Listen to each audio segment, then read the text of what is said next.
गौरव सावंत, राजेश पवार दोनों हमारे साथ जुड़ रहे हैं। गौरव सावंत, जिस तरीके से हमलों ने अचानक अपना रुख एक तरीके से बदला है और भले ही सेना जो रूस की है वो अपनी जगह पर रुकी दिखती है, लेकिन हमलों की जो गति है वो बढ़ गई है, वो इस युद्ध को लेकर क्या संकेत इस समय दे रही? बहुत ही डराने वाले संकेत है और बहुत ही डराने वाला संदेश है। जिस तरह से वैसल कीव को निशाना बनाया जा रहा है, जिस तरह से लेविव को निशाना बनाया गया है और जिस तरह यहां इरपिन में एक विदेशी पत्रकार की मृत्यु हो गई है, 2 विदेशी पत्रकार घायल हुए हैं, यह दिखाता है कि यह रुख अब एक बहुत ही डेंजरस, एक बहुत ही भयावह रूप ले रहा है आने वाले दिनों में। मिसाइल के हमले, एयर रेड सायरन, ब्रोवरी के इलाके को खाली कराना, कीव के जो गवर्नर हैं, कीव के गवर्नर जनरल का यह कहना कि जिस तरह से लोगों को वहां से सुरक्षित निकालने की आवश्यकता है, 4000 लोगों को ब्रोवरी से निकालने की आवश्यकता है। ओलेक्सी कुलेबा से आपने भी बात की, मैंने भी बात की, वो दिखाता है कि ये आने वाले दिनों में ये स्थिति बद से बदतर हो सकती है और इसीलिए लोगों को सुरक्षित अब हटाया जा रहा है। उम्मीद यह है कि बातचीत के जरिए जानमाल के नुकसान को कम किया जा सकेगा, लेकिन क्या यह असल में होगा? क्या असल में जानमाल का नुकसान कम होगा? जिस तरह से मिसाइल फायरिंग हो रही है, जिस तरह से रॉकेट फायरिंग हो रही है, जिस तरह से रूस की सेना इरपिन बूचा के इलाके में एक एक गली में आगे बढ़ रही है, अब यही लग रहा है कि उनका पूरा फोकस अब राजधानी कीव की तरफ है और कब तक कीव सुरक्षित रहेगा, यह अब सबसे बड़ा प्रश्न होगा। श्वेता, राजेश, मैं आपके पास भी आती हूं, लेकिन कुछ तस्वीरों को दिखाते हुए। मारियोपोल की चंद तस्वीरें, सैटेलाइट तस्वीरें सामने आई हैं और हमने जो शहर की पिछली तस्वीरें थी और अब जो तबाही के बाद की तस्वीरें हैं उनके साथ कुछ एक आपके लिए रिपोर्ट तैयार की है।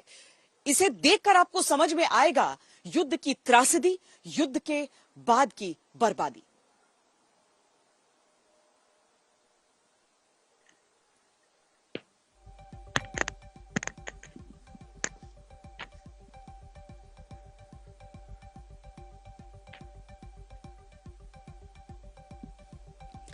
राजेश, एक तो इरपिन इलाके में एक मीडिया कर्मियों को जिस तरीके से वो गोली की जद में आए और एक ने अपनी जान भी गंवा दी। स्थिति गंभीर अगर बताई जाती है तो युद्ध की भूमि में दरअसल गोलियां पता पूछ कर निकलती नहीं है। इस समय अव्वल तो उन पर हुआ इस तरह का आक्रमण बहुत बहुत अधिक वो चर्चा का इस समय विषय है, बदतर होते हालात हैं और उसके बीच बर्बादी की पीछे छूटती है तस्वीरें भी हैं, जिसके साथ ही युद्ध की एक मुकम्मल तस्वीर हम इस समय देख रहे हैं। राजेश, देखिए, बिल्कुल सही बोला आपने, गोली बताकर नहीं आती। और जैसा बोला जाता है सैनिकों के बारे में कि दे लिव बाय चांस, आप मौके के तौर पे रहते हैं, वही जो वॉर जर्नलिस्ट हैं उनके लिए भी कुछ कुछ ये कहावत लागू होती है। ये लोग इरपिन में थे, फ्रंट लाइन पे थे, काफी आगे थे, बदकिस्मत थे कि गोली उनका पता लेके आई थी। मैं भी वहां इरपिन में था, मेरे भी 30 मीटर दूर बम फटा था, मैं किस्मत वाला था कि बच गया उस वक्त। तो ये चीजें जो है, सैनिक हो चाहे वो वॉर रिपोर्टर हो, ये खतरा हमेशा बना रहता है। और ये हमने आज देखा, उस दिन भी जिस दिन मैं था वहां पे इरपिन में 2 पत्रकारों को शार्पनेस लगे थे और आज ये एक को गोली लगी है और 2 को शार्पनेस लगे हैं। ये कभी भी हो सकता है, कहीं भी हो सकता है। अभी मैं आता हूँ कीव की स्थिति पे। देखिए, मुझे अभी मैं कीव के सेंटर में हूँ, यहाँ ऊपर काले बादल हैं जो आमतौर पे यहाँ देखने को नहीं मिलते हैं। तो ऐसा लगता है कि मौसम भी काले बादल लेकर आया है और ये युद्ध भी काले बादल लेके आया है। लेकिन हवा से काले बादल बिछड़ अभी दूर जा रहे हैं, यहाँ से निकल रहे हैं, हवा के साथ बिखर रहे हैं। और मुझे भी ये लगता है कि कोई ना कोई हवा आने वाली है जिससे काले बादल, जो युद्ध के काले बादल हैं, कीव पे हमला होने से पहले बिखर जाएंगे। और मैं ये इसलिए कह रहा हूं कि जो रूसी सेना का बढ़ना है आगे, वो बहुत हद तक रोक दिया गया है कीव के आसपास। और पिछले 4 दिन में इरपिन के अंदर रूसी फौज सिर्फ 2 किलोमीटर आगे बढ़ पाई है और अभी कीव 18 किलोमीटर दूर है वहां से।